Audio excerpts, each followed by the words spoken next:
Hey there guys, welcome back to Musing of Mary channel. I'm your host Mavry, and today we are going to be continuing our watch of the Saga of Tanya the Evil with episode 4. So first of all, big thank you for you guys to supporting this series. It's really gotten a lot more views than even some of the currently on air animes, if you will. And I guess it really does fit my style of reaction review in particular, where I like to go a little bit more in depth, into the story, into characters and whatnot, and, try to have some discussions here. I also really enjoyed a lot of you guys leaving comments. It's actually the kind of channel that I want to run, where lots of people can come in and put in their supplementary information if they read the source works, or they have their own ideas or interpretations of the different actions or characters within this series. That is my ideal kind of channel. So big shout out to you guys as well. And in terms of myself, so with all the feedback that I've read, and as well as my own thoughts, currently I'm mostly leaning towards the theory that Tanya is more of a human supremacist, if you will, wherein she does not want to have any outside forces that is outside human understanding. She just doesn't like the idea of this existing. Or she could also be what we call an unreliable narrator, and she is really, even though she believes that she thinks one way, she's actually acting in another way, right? Because she herself might be biased, and because we are viewing this world and her actions through her own words, it's possible that we have been misled as well. So that's something to keep in mind, but let's just see what actually happens in the future. I'm definitely still going to be very interested in her relation with this so-called being X, right?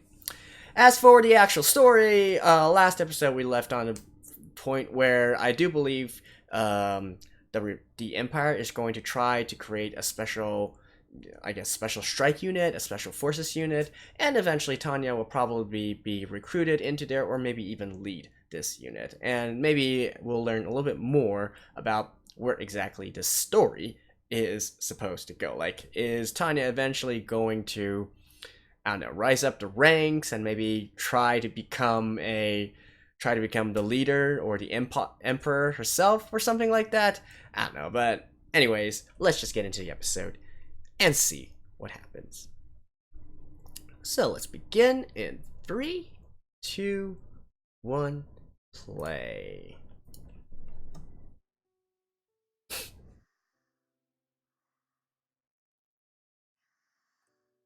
Okay.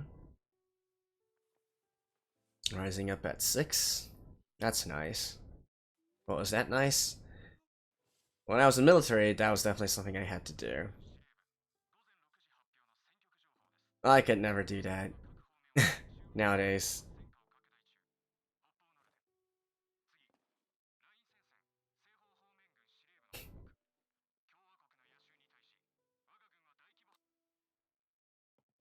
Just like yada yada yada, same old, same old.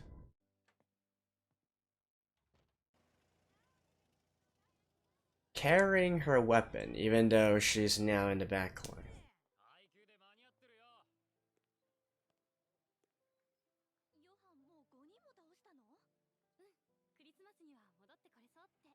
Hmm. So judging by the amount of normal people that's still walking on the streets, it's pretty clear that this empire hasn't actually done full mobilization yet. Otherwise, you wouldn't be seeing these young adults and able-bodied men walking around. All right, that's the opening. Let me skip this real quick, and I'll see you guys in a second. Okay. I don't think I can ever quite get used to the opening. Hmm.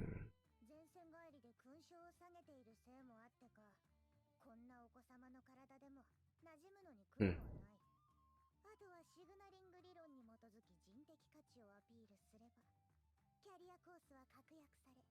Okay. She's a student? Military university? Hmm.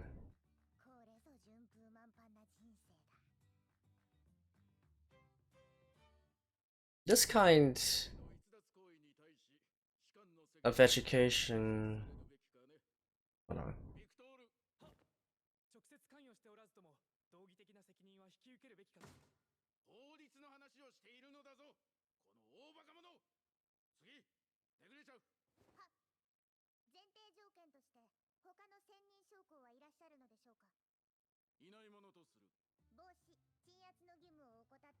Is held responsible. Yep.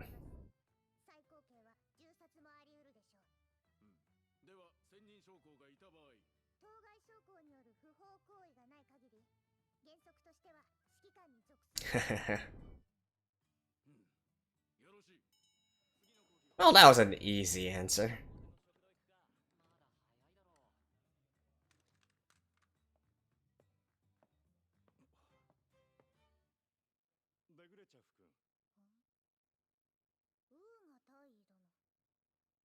Student? Captain?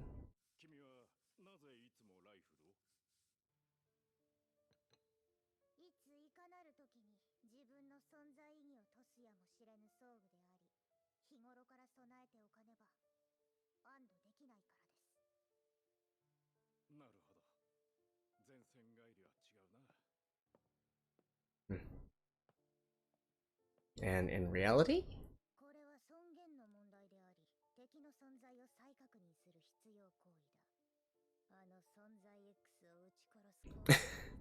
Like, oh my god, you are... Have you even considered the possibility that being X can read your mind? Like, hello? You are being very irrational about this right now, Tanya. Anyways, as I was mentioning, I'm not quite familiar with post-education for officers. Typically, if you're attending a military academy, it's already for training to become a officer cadet. I mean, you're already an officer cadet and you're training to become an officer. So I'm not quite sure what happens to officers who have already... Ah, she's gonna be recruited into the special unit.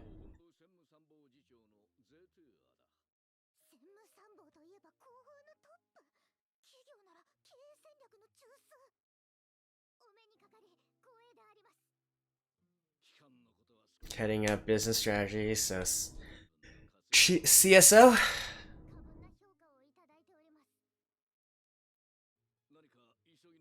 Yep, recruiting. As I was saying, I'm not quite familiar with when an officer has already graduated and then goes back and receives further military education.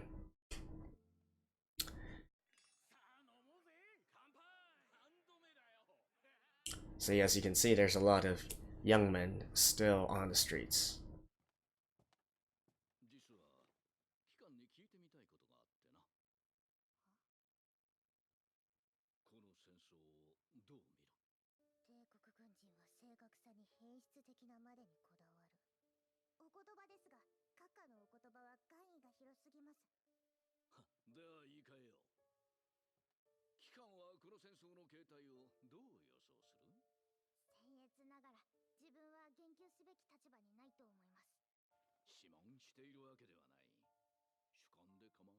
Ah, so is she gonna use her experiences from World War I of our world?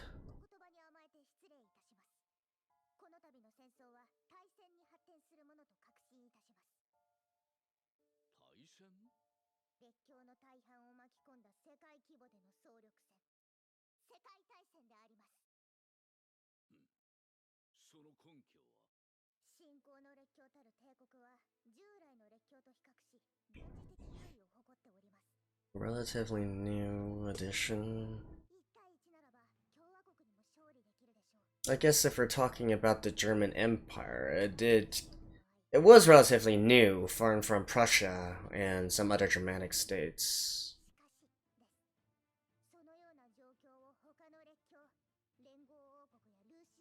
Rusty Federation.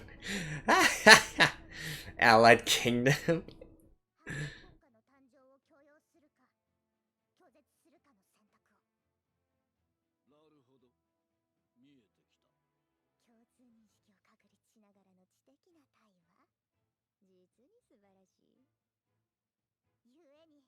国の干渉は必然です。共和国への借款から始まり、武器供与や義勇兵派兵もあり得るかと。面白い意見だ。どう対処する？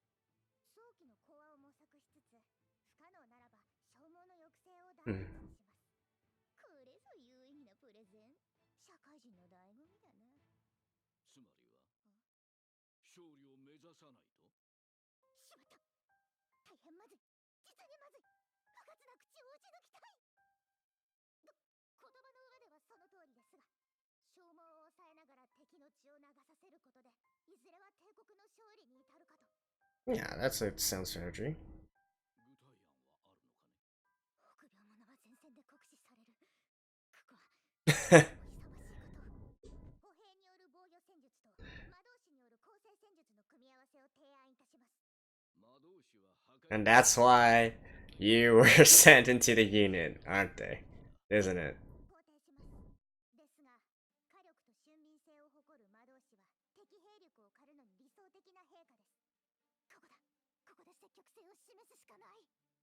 いかなる国も国力や人的資源が沸騰してしまえば戦争を続けられません。自分の損耗を抑制しつつ勝利するという点をもって言うならば、消耗抑制ドクトリンでしょうか。魔導士の最適な運用形態かと愚行いたします。 Well, the logic checks out. 面白い。乗り切ったー。自分でも驚くほどの弁舌。はあ、戦後に備えて法律関係の資格を取るのも悪くないな。で、実施に際してだが、魔導部隊はどの程度の規模が必要だ？大体が適切でしょう。兵隊への負荷が少なく。 A battalion. I believe I read somewhere that in context of mages, a battalion would actually be around 40? 40 mages? 正式な書面にまとめてくれたまえ。は、了解いたしました。失礼いたします。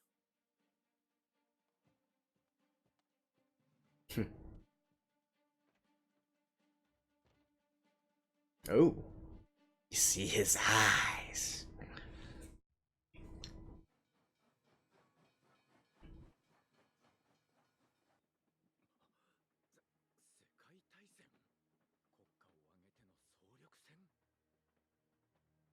Right, they're not in a...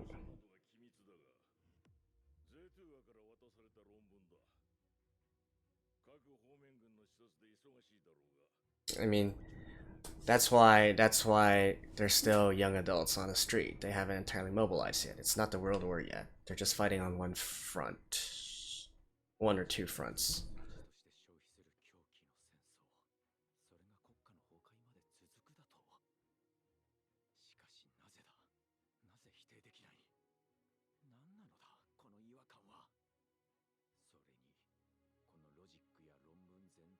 ける印象はどこかで。 Seriously, you can recognize it just from that? You can recognize her just from that?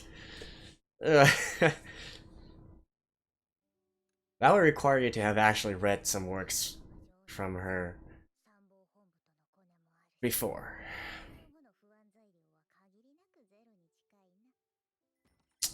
Like I said, Tanya, you shouldn't gloat so much.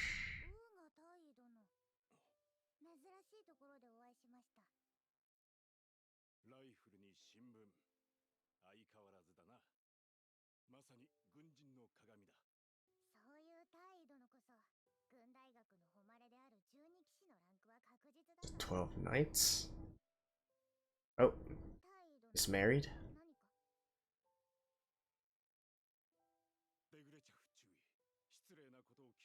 No, she's first lieutenant now. 君ほどの才幹があれば、道はいくつもあるだろう。なぜわざわざ。私の父は軍人でした。You already prepared the speech?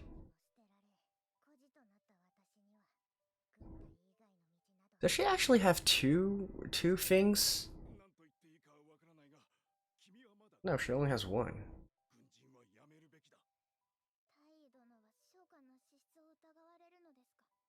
それは違う。違うが、子供が生まれた。Oh. 女の子だ。それはおめでとうございます。周囲を見ているとふと思うのだ。自分の娘も戦争に行くことになるのだろうかとな。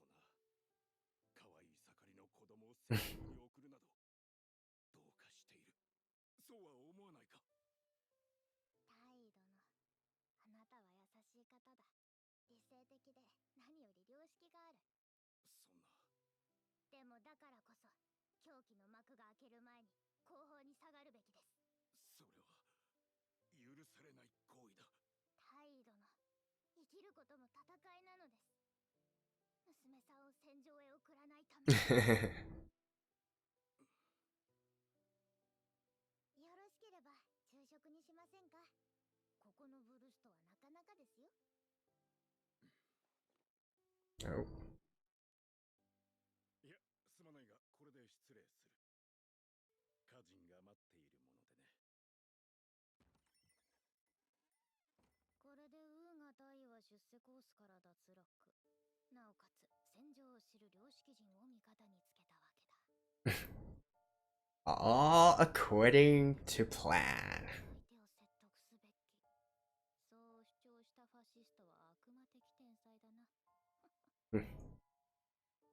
Again, I don't quite view this as evil, just opportunistic. ライン戦線は中央本体の再配置により小康状態を保っていると。ですが、西方方面軍が崩壊寸前になったのも事実。防衛戦力の増強と再編が急務でしょう。とはいえ、現状での大規模な軍管区再編は困難だ。 This is where all the big shots are. 他の案を提言したいと。 Oh, 何かの案が your mobile mage battalion. それでは幽閉を作ってしまうのではないか。作戦局としても機動性を持った任意に使える戦力が必要です。数日前、機関が中心となって提出した即応魔導大隊構想か。はい。大隊規模なら引き抜きに差し障りはなく展開力も高いと。構想自体は理解できるが、すでに優秀な人材も確保している。 Tanya. 先行はもとより提出させた論文が卓越した視野と判断力を物語っておりました。 Yep, there we go. それは決定事項なのか。は、昨今の情勢です。有能な軍人を遊ばせる余裕などないと。召喚が両各界提出した士官学校時代の報告は確認いただいたのか。はい、ですが軍大学で成長したと判断されたようです。成長。人間の本性はそう簡単に変わるものではない。 Ah, come on. これを読めとはそういうわけか。 Dude, you really shouldn't put your personal prejudice into this. Like, even if you believe her to really be evil, as a strategist, you're supposed to utilize all resources the best you can. 育ち盛りだろう。遠慮は無用だ。はい、満喫させていただきます。どうだね、参謀本部の名物は。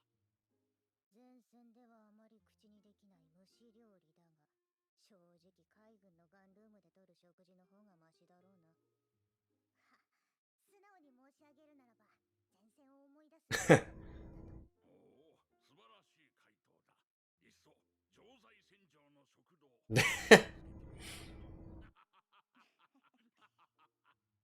Alright, さて、そろそろ thank you. 分かっているとは思うが、来てもらったのは機関の卒業後の配属についてだ。 Oh. Sorry, you're not gonna be on the backline, Tanya. 本国の安全な部隊勤務。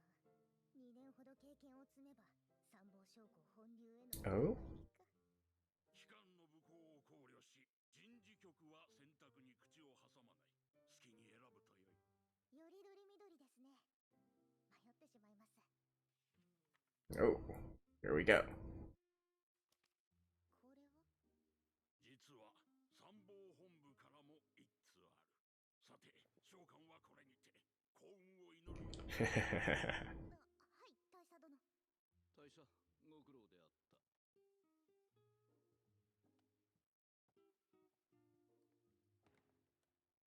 This is all a farce as well. 人事の書類は建前。初めから選択肢などな。 Yep. 機関のことだ。実務的な話の方がよかろう。レグレチャ不注意。機関には新設の即応魔導大隊を任せるつもりだ。Mm-hmm. So she'd probably also need to be promoted as well. Battalion... Maybe... Major? 大隊は即応の観点から参謀本部直轄。基本的に機関の上官はいない。 Yeah, she's only a first lieutenant. 大隊を率いるのには適切ではないと。心配はいらん。すぐに編成官の辞令を入れる。編成官。もはや形骸化して Organizer? 制度上は利用できる。卒業と同時に編成官として大尉へ昇 Yeah, captain. その後大隊編成の功で無理やり少佐にねじ込む。 And there we go. Major.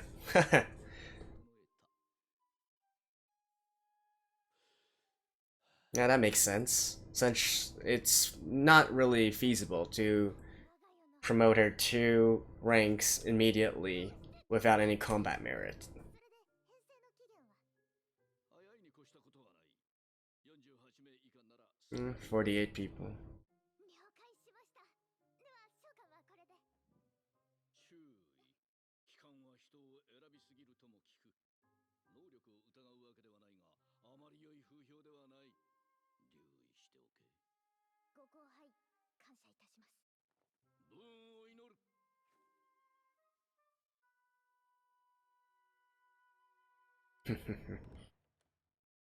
This guy does have some tricks up his sleeve as well.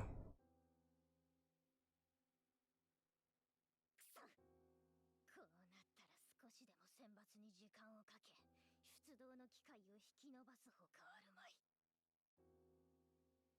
External bearer. なんだこれは。 Nothing. まだ1週間だぞ。魔導士はエリートだろ。普通なら高待遇を望むはず。なのに、どう見てもブラックな気がする。こんな地獄の片道ツアーになぜ応募する？だいたい一人で決済できる量ではないぞ。無理だ。絶対に無理だ。よし、人手不足を理由に時間稼ぎよ。失礼します。 Ah, it's her? 機関がなぜここに？お久しぶりです。 And she's now her direct subordinate? As second lieutenant? Oh,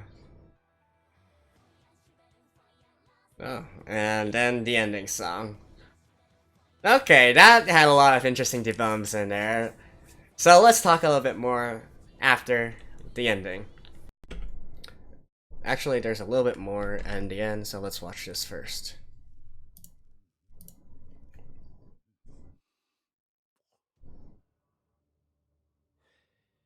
Alright. Are you actually gonna say anything useful?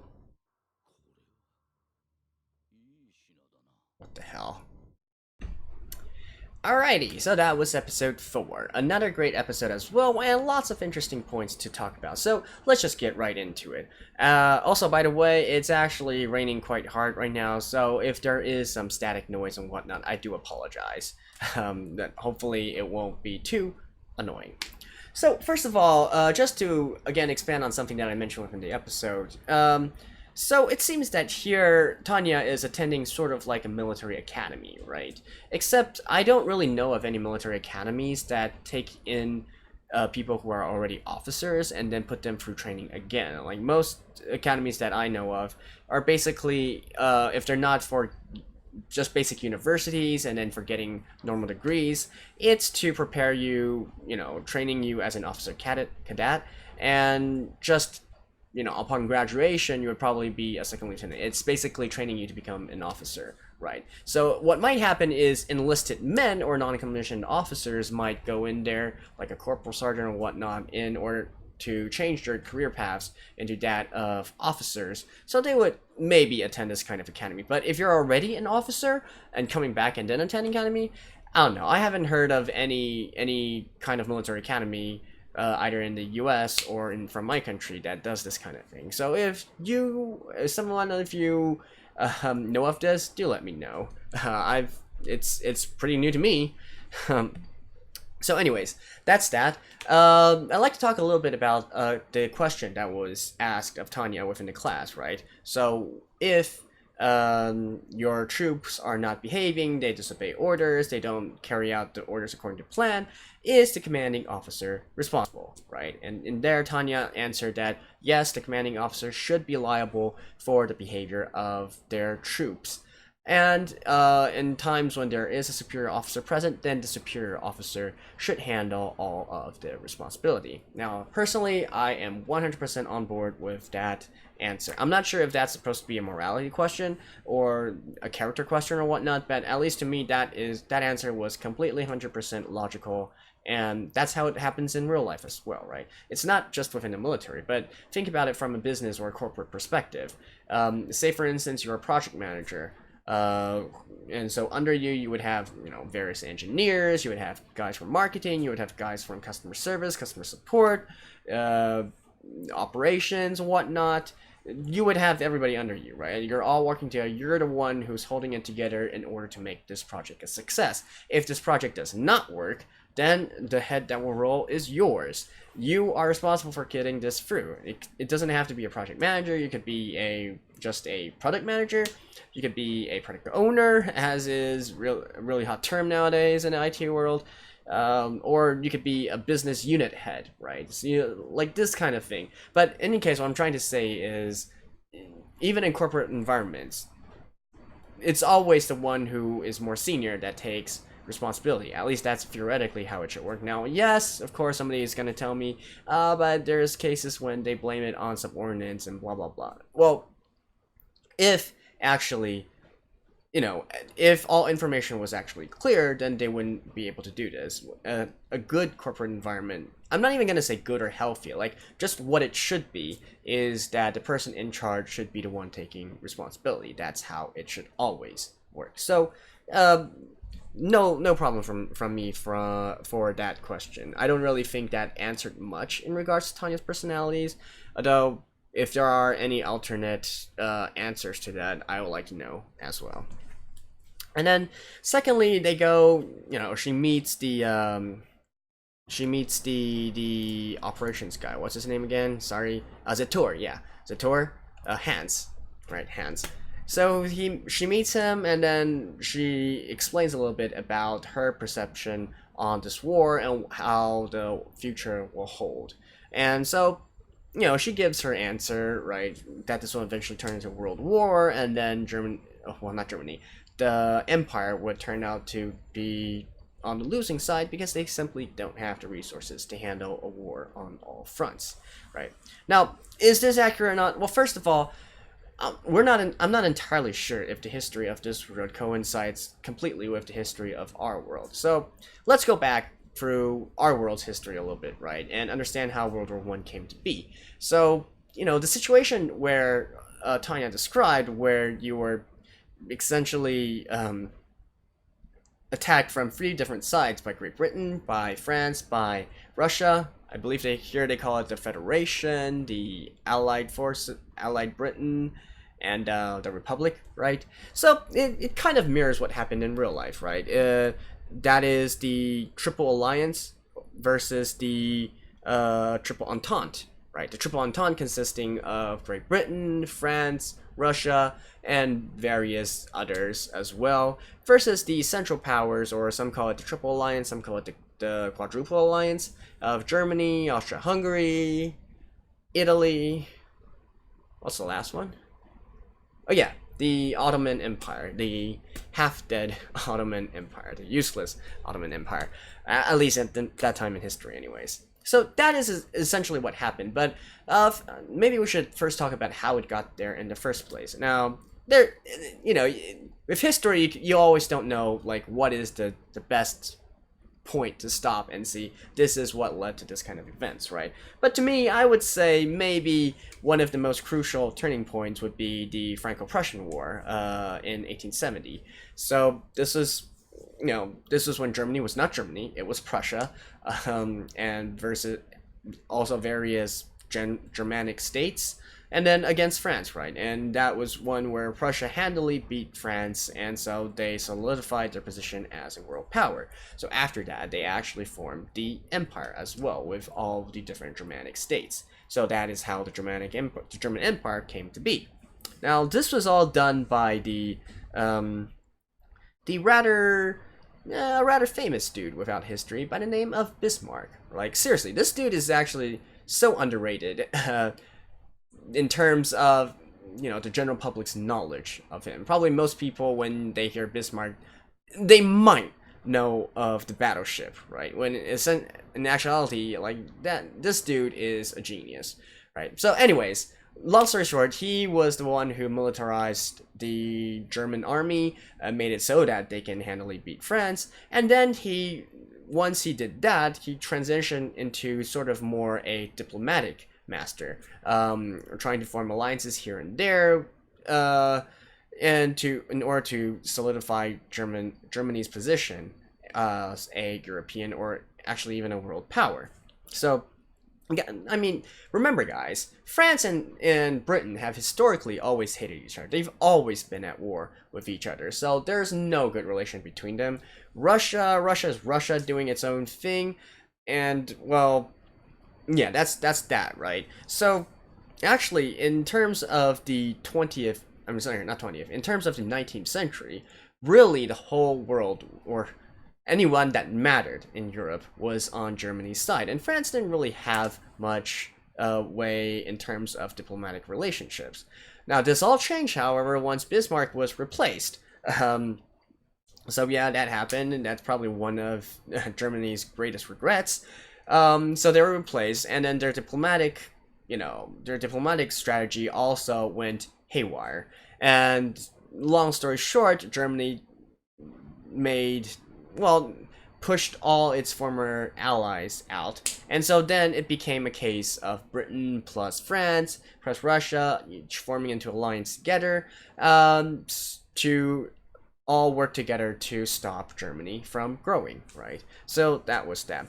And that was eventually what led to World War I, because once something gets into motion due to all these different alliances, everybody is joined the fray, and so that's how it turned into World War.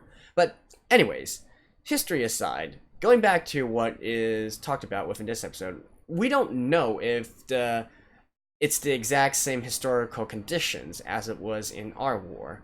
So, is there a possibility, maybe, of using a diplomatic solution to resolve this kind of problem?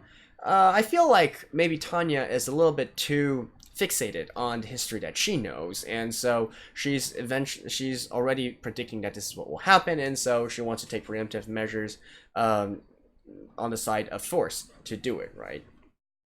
I actually am kind of interested in whether there is a diplomatic solution to this as well. Like, is the relation between Britain and the Empire so irreparable that they can't work together again?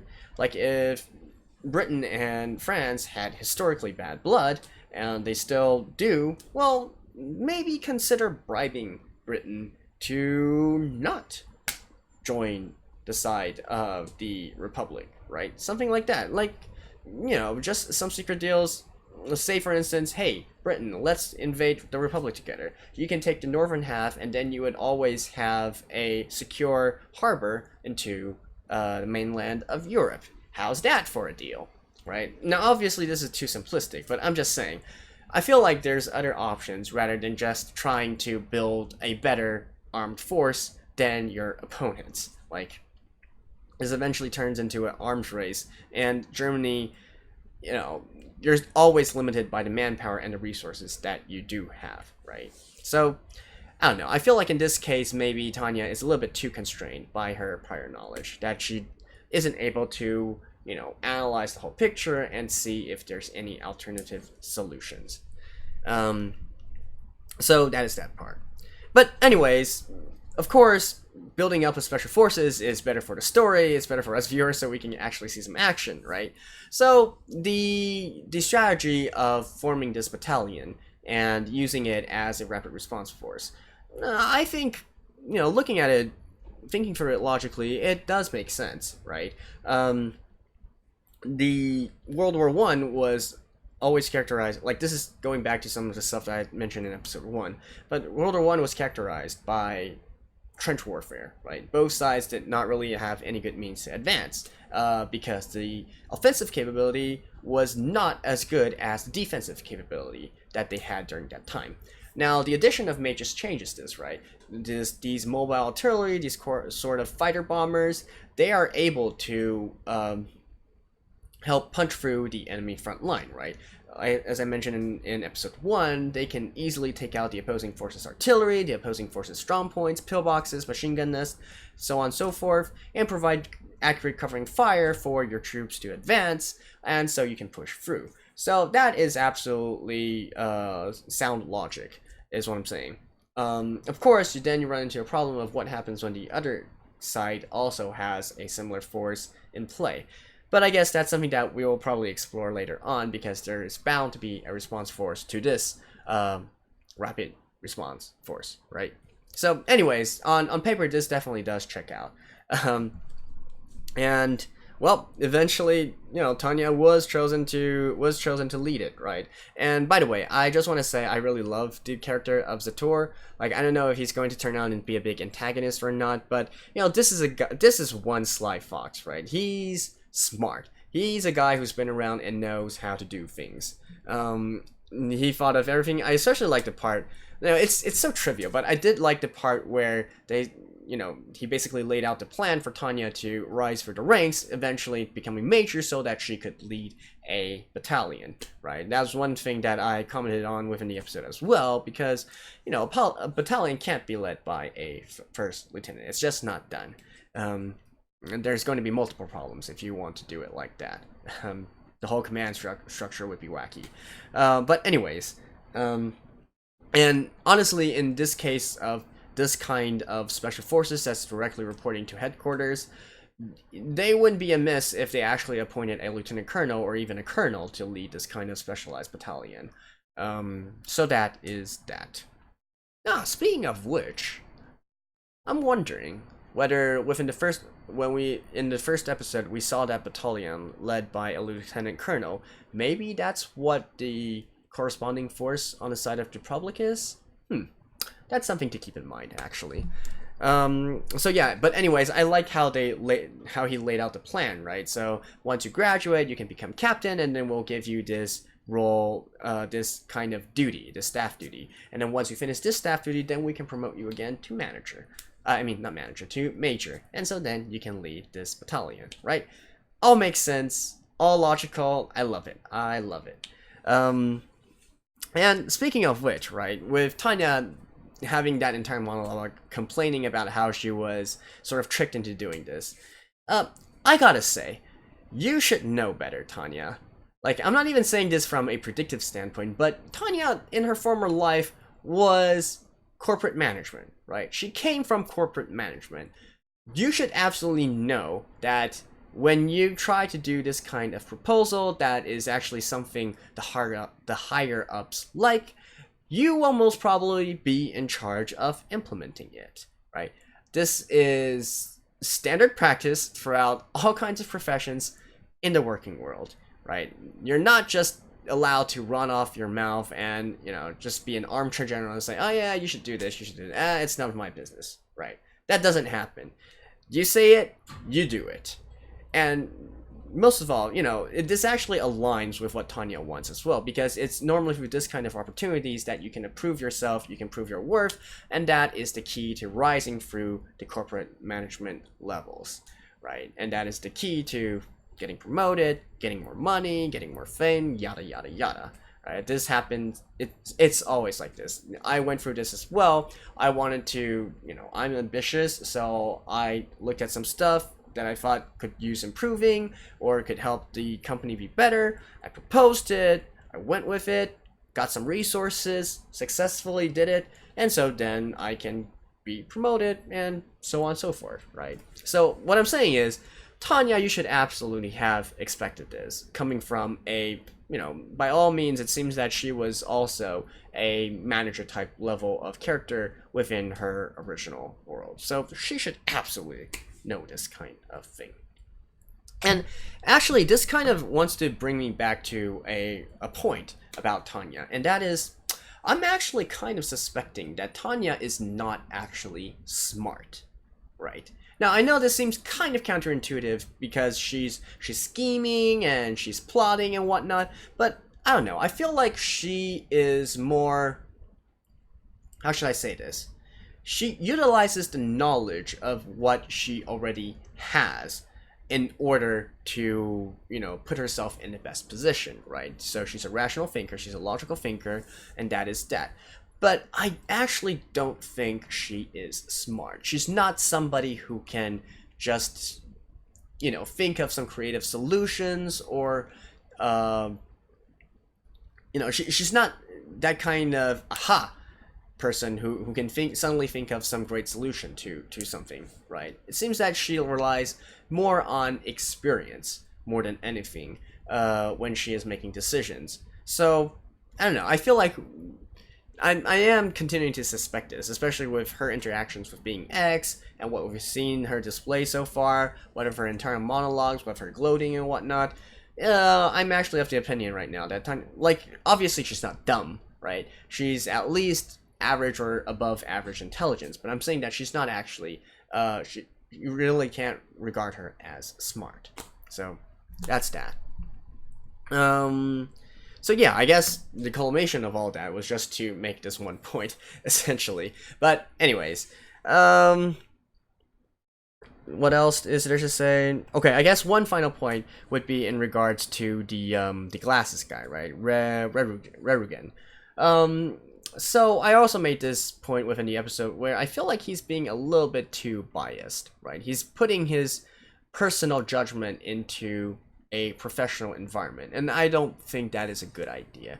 Like, as somebody who's working in strategy, working in operations, you really should know that you should utilize your resources the best that you can. And if Tanya is really a problem, then you should think of other ways to handle her, but you shouldn't be so negative in regards to using her capabilities. That's not what a good person, that's not what a person who manages good strategy does. You always try to maximize your resources. So just a little comment on him as well, because he is kidding. Never mind. Like, I guess maybe eventually Tanya will do something truly evil and everybody will be like, haha, see, Rurigan was right. But honestly, up to now, I still have no problem with Tanya's character. She's scheming, she's more self-centered, she thinks the best for herself, but I haven't seen anything that she did that's inherently evil, right? So, we'll see. We shall see. In any case, that's been episode 4 of the Saga of Tanya the Evil. So again, really appreciate the comments. Keep them coming, keep them rolling. And let's see, the next episode, maybe on Thursday, Friday-ish, sometime like that. And if not, maybe on next Tuesday. It'll depend on my schedule as usual. But I do aim to upload at least 1 to 2 episodes of this every single week. So stay tuned, and until next time, bye-bye.